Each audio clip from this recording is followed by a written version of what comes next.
Sesame seed. Ayan.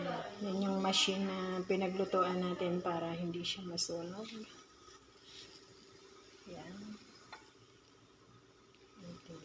Antayin lang natin siya mag pula-pula.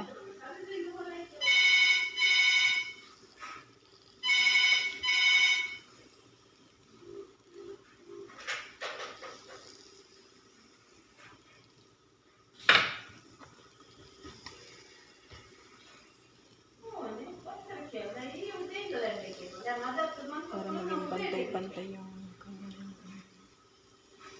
pagluto.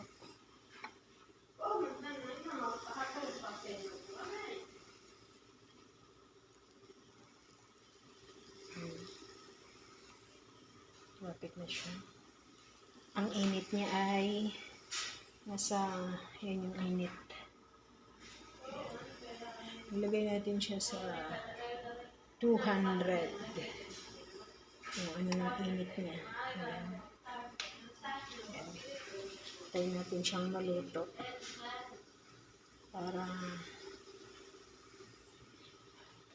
ayan, mas maganda paglutuan yung ganyan kasi pantay-pantay yung kulay. Hindi siya sunog. Magandang tingnan.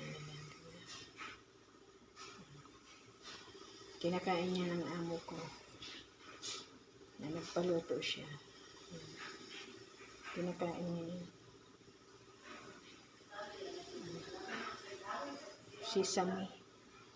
Sesame seed. Bango. Ayan. Pumupula na siya. Pantay-pantay yung pagkapula niya. Kasi kung lulutuin natin siya sa apoy, may sunog, may hindi sunog. Kaya mas ganda yung may machine talagang ganyan para hindi siya masunog at pantay-pantay yung pagkakaluto, diba?